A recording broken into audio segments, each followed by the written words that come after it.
प्रश्न है, राजस्थान के क्षेत्रफल के कुल कितने प्रतिशत क्षेत्र पर आंतरिक प्रवाह प्रणाली पाई जाती है? तो ये 60.2% क्षेत्र पर आंतरिक प्रवाह प्रणाली पाई जाती है और सांबर झील इसका उत्तम उदाहरण है। अगला प्रश्न है आपका, बेडस नदी को अन्य किस नाम से भी जाना जाता है? तो इसे आयड नदी के नाम से भी जाना जाता है, बेडस नदी को। अगला प्रश्न है, निम्न में से राजस्थान राज्य में मिट्टी से बना बांध कौन सा है? तो ये पांचना बांध है, जो कि आपके मिट्टी से बना बांध है। अगला प्रश्न है, भाखड़ा नांगल परियोजना का हिस्सा राजस्थान में कितने प्रतिशत है? तो ये 15.22% है भाखड़ा नांगल परियोजना का हिस्सा। अगला प्रश्न है, निम्न में से पोंग बांध किस नदी पर बनाया गया है? तो ये व्यास नदी पर स्थित है पोंग बांध। अगला प्रश्न है, भारतीय लोक कला मंडल की स्थापना किसके द्वारा की गई है? तो ये आपके देवीलाल सामर के द्वारा की गई है, भारतीय लोक कला मंडल की स्थापना। अगला प्रश्न है, संस्कृत दिवस कब मनाया जाता है? तो ये आपके श्रावण पूर्णिमा को मनाया जाता है संस्कृत दिवस के रूप में। अगला प्रश्न है, हम्मीर मध्य मर्दन के रचयिता है? तो ये आपके जयसिंह सूरी है, जो कि हम्मीर मध्य मर्दन के रचयिता है।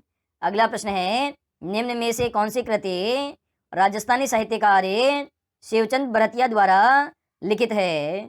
तो कनक सुंदर है, जो कि इनका राजस्थान का प्रथम उपन्यास है। केसर विलास है, जो कि राजस्थानी का प्रथम नाटक है। विश्रांत प्रवास है, जो कि राजस्थान की प्रथम कहानी है। तो ये तीनों ही कृतियाँ शिवचंद भरतिया द्वारा लिखित है। अगला प्रश्न है, निम्न में से चंबल नदी का प्राचीन नाम कौन सा है? तो ये चरमवती है, चंबल नदी का प्राचीन नाम है। अगला प्रश्न है, बोली और क्षेत्र का कौन सा युग में सही सुमेलित नहीं है?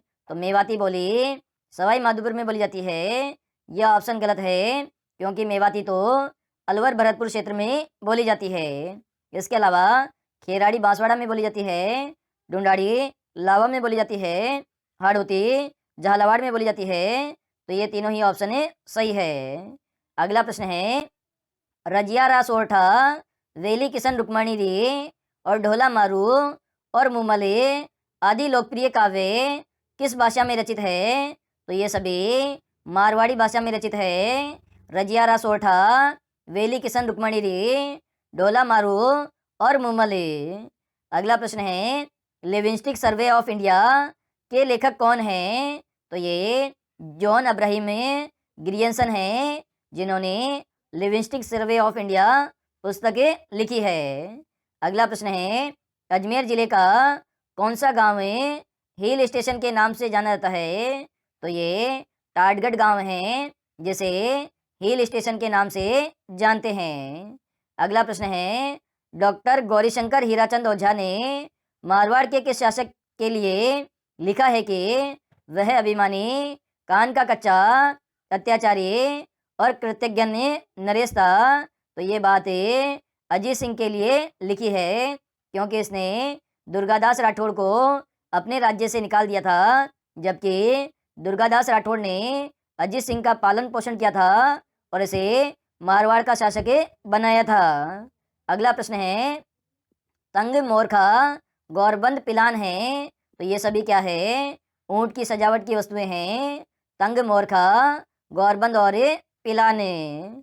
अगला प्रश्न है, गंभीरी और बेडस नदियों के संगम पर अरावली पर्वत श्रृंखला के विशाल पर्वत श्रृंखला पर अवस्थित दुर्ग है। तो ये चित्तौड़गढ़ का दुर्ग स्थित है, गंभीरी और बेडस नदियों के संगम पर। अगला प्रश्न है, राजघरानों में दासों के लिए रखा जाने वाला विभाग कौन सा था? तो ये राजलोक विभाग था, जो कि दासों को रखने के लिए बनाया गया था। अगला प्रश्न है, राजस्थान में 1832 ईस्वी में दास प्रथा पर रोक सर्वप्रथम किस क्षेत्र में लगी थी? तो ये आपके हाड़ौती क्षेत्र में लगी थी दास प्रथा पर रोके। अगला प्रश्न है, राजस्थान में सर्वप्रथम सती प्रथा को गैर कानूनी कब घोषित किया गया था? तो ये 1882 ईस्वी में सती प्रथा को गैर कानूनी घोषित किया गया था। अगला प्रश्न है, चंबल राजस्थान में कहाँ प्रवेश करती है? तो ये 84 गढ़ के निकट प्रवेश करती है चंबल नदी। अगला प्रश्न है, देवताओं की स्तुति करे गुरु के समक्ष बैठ करे अक्षर ज्ञान कराने हेतु किया जाने वाला संस्कार है, तो इसे वेदारंभ संस्कार कहते हैं। अगला प्रश्न है, वर के वधु पक्ष के घर पहुंचने पर वधु के पिता अपने संबंधियों के साथ वर का स्वागत करते हैं, यह कहलाता है, तो इसे मधुपर्क कहा जाता है। अगला प्रश्न है, विधवा विवाह नामक पुस्तकें किसने लिखी है? तो ये चांदकरण शारदा के द्वारा लिखी गई है विधवा विवाह नामक पुस्तकें। अगला प्रश्न है, राजा द्वारा दासी को उपपत्नी के रूप में स्वीकार करना कहलाता है, तो इसे पड़दायत कहते हैं, राजा के द्वारा दासी को उपपत्नी के रूप में स्वीकार करने को। अगला प्रश्न है, खड़ी हुई फसल का अनुमान लगा कर निश्चित करना कहलाता है, तो इसे कुंता कहते हैं, जिसमें खड़ी फसल का अनुमान लगा कर निश्चित किया जाता है। अगला प्रश्न है, आज परिवार में गायन वादन प्रस्तुत करे मनोरंजन करने वाली महिलाएं क्या कहलाती है? तो इन्हें गायन कहा जाता है, मनोरंजन करने वाली महिलाओं को। अगला प्रश्न है, अंगरखी के ऊपर पहना जाने वाला वस्त्र है, तो चुग्गा या चोंगा वस्त्र पहना जाता है अंगरखी के ऊपर। अगला प्रश्न है, सूट की साड़ियाँ कहाँ की प्रसिद्ध है? तो ये आपके सवाई माधोपुर की प्रसिद्ध है सूट की साड़ियाँ। अगला प्रश्न है, ताराबाद की ओढ़नी किस जाति की महिलाओं में लोकप्रिय है? तो ये आदिवासी जाति की महिलाओं में लोकप्रिय है ताराबाद की ओढ़नी। अगला प्रश्न है, निम्न में से राजस्थान में चंबल नदी का उद्गम स्थल है? तो ये जानापाव की पहाड़ियाँ हैं, जो कि चंबल नदी का उद्गम स्थल है। अगला प्रश्न है, सही परियोजना किस जिले में स्थित है?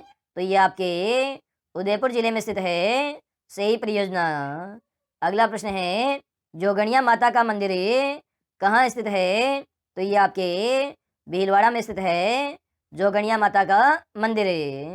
अगला प्रश्न है, गडीसर तालाब कहाँ पर स्थित है? तो ये जैसलमेर जिले में स्थित है गडीसर तालाब। अगला प्रश्न है, जाली आभूषण पहना जाता है? तो ये आपके कान में पहना जाता है जाली आभूषण। अगला प्रश्न है, पृथ्वीराज विजय का लेखक है? तो ये आपके जयानक है, जो कि पृथ्वीराज विजय का लेखक है। अगला प्रश्न है, राजस्थान में चूलिया जलप्रपात कौन सी नदी बनाती है? तो चंबल नदी बनाती है चूलिया जलप्रपात। अगला प्रश्न है, निम्न में से चंबल नदी की कुल लंबाई कितनी है? तो 966 किलोमीटर है चंबल नदी की कुल लंबाई। अगला प्रश्न है, निम्न में से राजस्थान में वन की आशा कौन सी नदी को कहा जाता है? तो ये बनास नदी को कहा जाता है वन की आशा। अगला प्रश्न है, राजस्थान में पूर्णतः बहने वाली सबसे लंबी नदी कौन सी है? तो बनास नदी है, जिसका उद्गम राजस्थान में होता है, और ये राजस्थान में सबसे लंबी नदी है बहने वाली। अगला प्रश्न है, निम्न में से राजस्थान में बनास नदी का उद्गम स्थल है? तो ये खमनोर की पहाड़ियाँ हैं, जो कि राजसमंद जिले में स्थित है। यहाँ से बनास नदी का उद्गम होता है।